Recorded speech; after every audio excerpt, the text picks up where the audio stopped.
can murder a liberator, but you can't murder liberation. You can murder a revolutionary, but you can't murder revolution. And you can murder a freedom fighter, but you can't murder freedom. You're tapped in, so let's get right to it. So just recently, a couple of days ago, Thomas Massie, Republican Thomas Massie, brought before the House an amendment to cut funding or security aid funding to Israel in the amount of $3.3 billion. Now, what transpired as a result of this was a divide that has been exposed. What was exposed was the divide in the House in terms of support for Israel.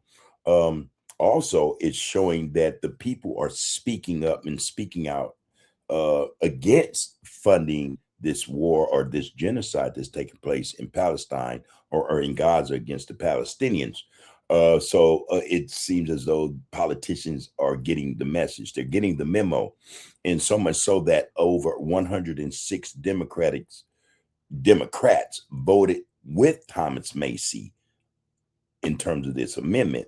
98 voted against. So again, what's being exposed is the fact that there are going to be some problems coming down the pipes for Israel in terms of politicians going against the will of the people and instead going against the interest for Israel rather than the interests of America. So Thomas Massie did pass this bill.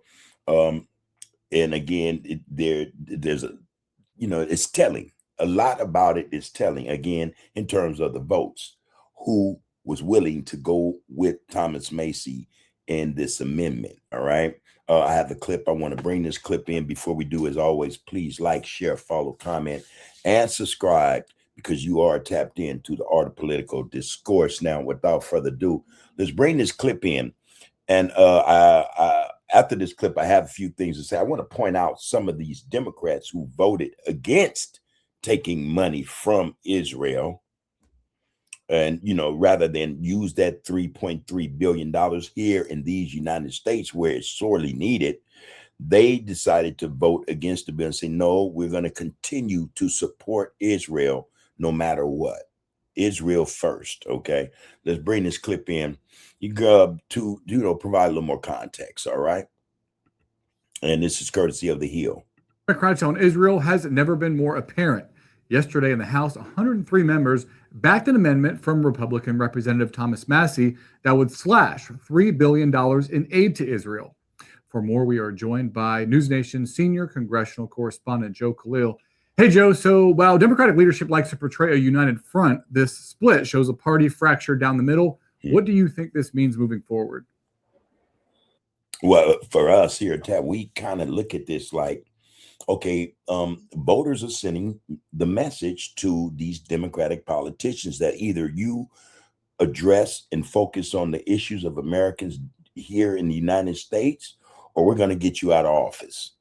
I think this is what's happening. I think this is what we observed here at the Art of Political Discourse. We think that the American people have tapped in to those politicians who otherwise had been untappable. They couldn't reach them. Then you had the midterms coming up and all this stuff happening and people losing their positions or losing in the midterms. Goldman in New York is an example. Who would have thunk it?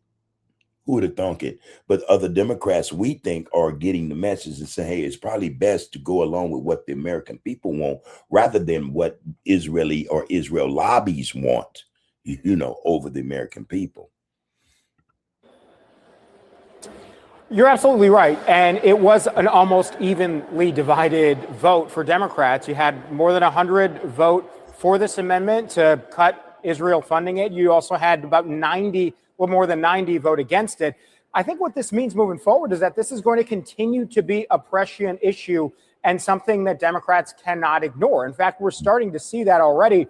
It's been quite a while now, but you have seen these Democratic primaries in districts all over the country where you've got maybe particularly more progressive candidates making funding for Israel a litmus test. And some Democrats, frankly, have lost votes. They've lost endorsements. They've, in one case for sure, even lost their seat, Congressman Goldman in New York, almost entirely because of their stance on supporting Israel. So this is a divide. It is exacerbating more and more. I don't think it's going away anytime soon.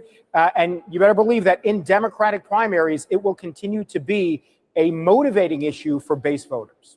Could this end up putting pressure on Democratic leadership if the party was to take power in November? You know, I think what's going to happen is there may be votes like this. I mean, this was a national security bill with an amendment. And ironically, the amendment was put forward by Republican Thomas Massie. But what you will have moving forward is anytime there is a bill for funding, foreign aid, national security, any dollar that is going to go to Israel for whatever reason, this fight is going to come up again and again. I don't know that it's going to be a daily topic of conversation. I don't know that it's going to, replace people caring more about things like affordability, healthcare, housing. I mean, those are core tenant issues. But I think those issues will come up because, again, we're looking at a situation here in America where there is not just a lack of funding, but funding being removed or being taken away from certain programs and services. So therefore, that money that is being sent to Israel could also be considered used or be,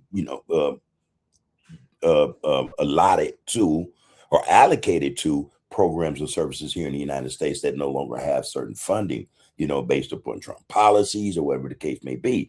But the fact of the matter is American citizens are concerned with the state of affairs here in the United States, economically speaking, more so than, they are concerned with the issues of Israel and, all the problems they cause for themselves. So, yeah, this is we think a theme that will be reoccurring.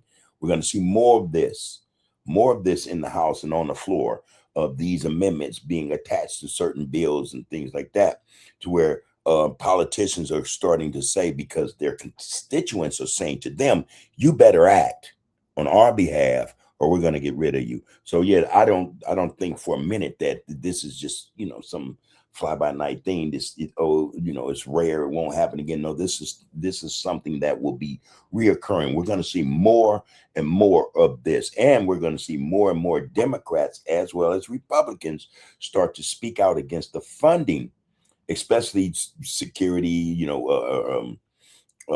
aid and all those things that Israel received billions upon billions of dollars for from the American taxpayer. Guarantee you. But what you will have is, again, anytime this comes up for a vote in various forms, and it is guaranteed to come up, this debate is going to happen. And I think the Democratic Party is now reconciling with that. House Minority Leader Hakeem Jeffries represents a Brooklyn district with a large Orthodox Jewish population. He also has close ties to AIPAC. Does that lead to questions about whether Democrats would coalesce around Jeffries if they take the House? And would they vote for him for Speaker?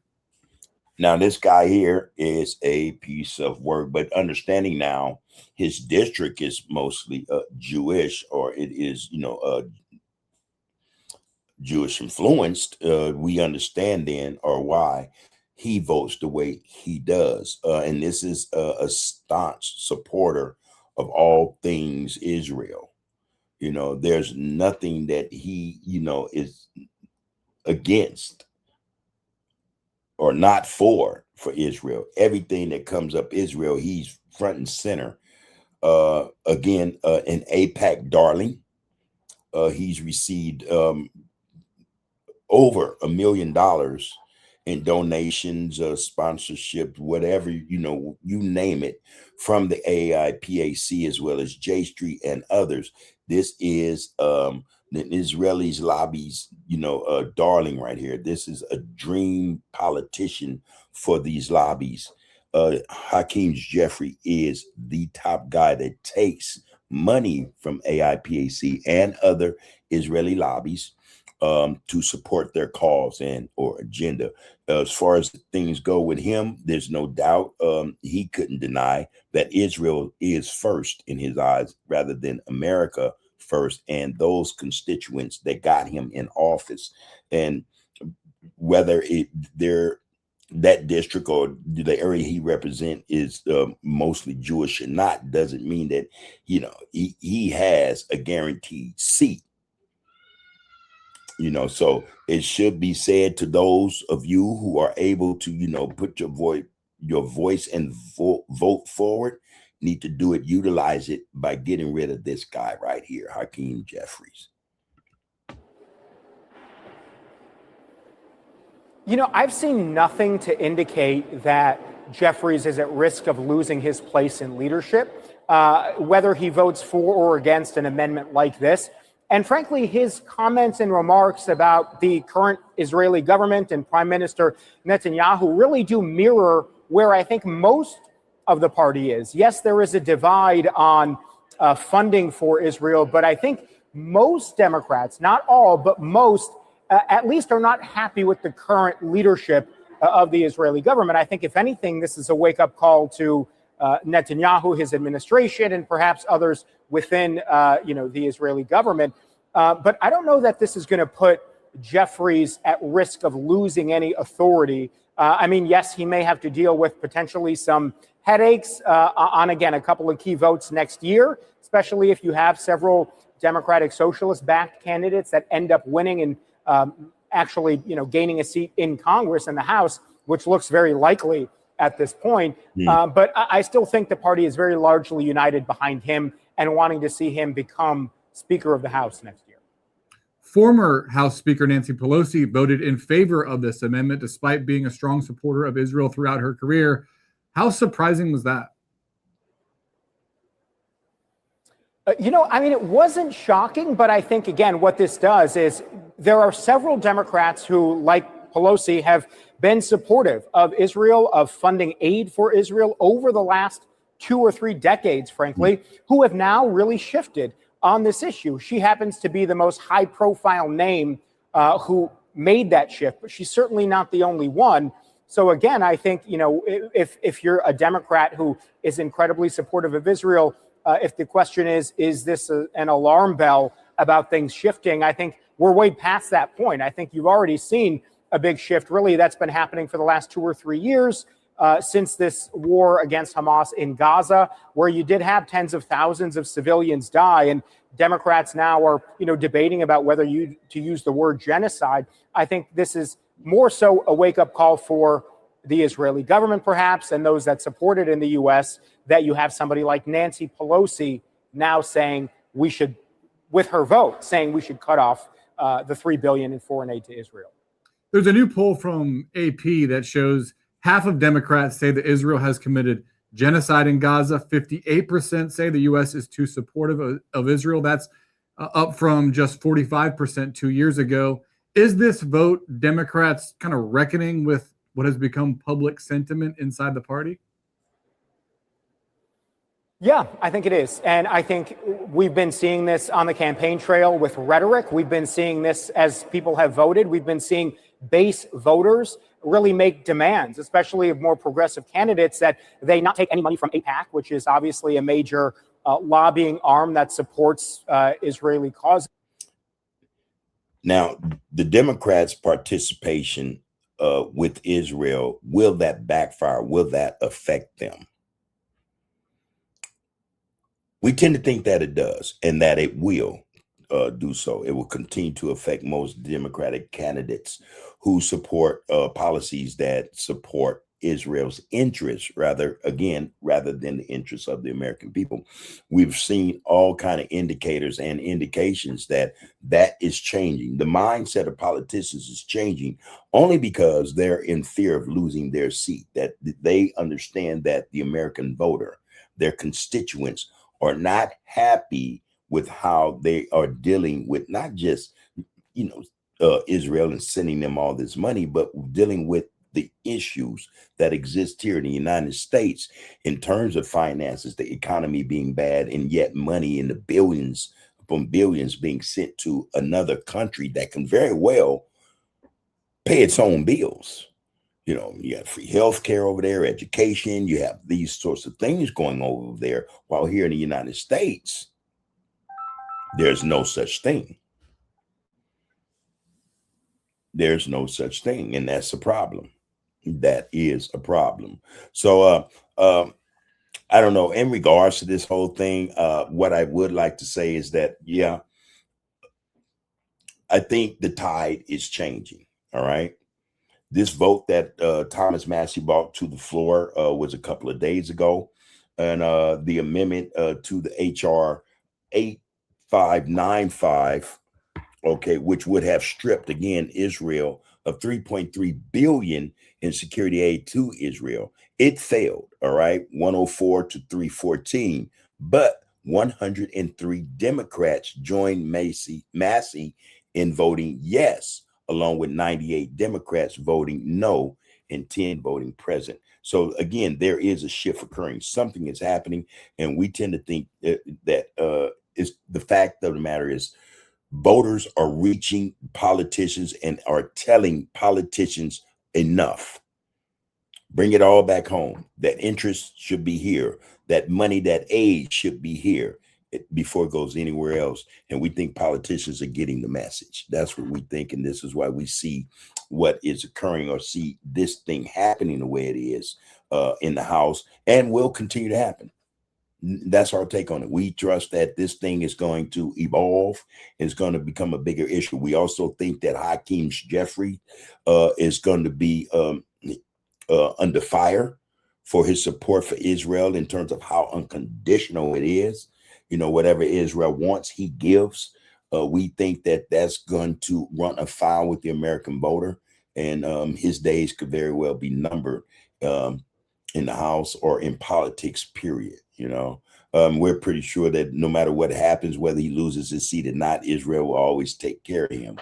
You know, that's how we see that. But let us know what you think in the comments. All right, give us your thoughts. Is this a good policy in terms of Democrats starting to recognize that the support and aid that is going to Israel could very well stay here and take care of the American people? Is America first concept of something they should be supporting, rather than what we see taking place in politics, especially U.S. politics, where Israel first politics take a front seat to everything else? What's your stance on that? Please drop them in the comments. Let us know where you stand. All right. Until next time, take care of yourself and one another. You can murder a liberator, but you can't murder liberation. You can murder a revolutionary, but you can't murder revolution. And you can murder a freedom fighter, but you can't murder freedom.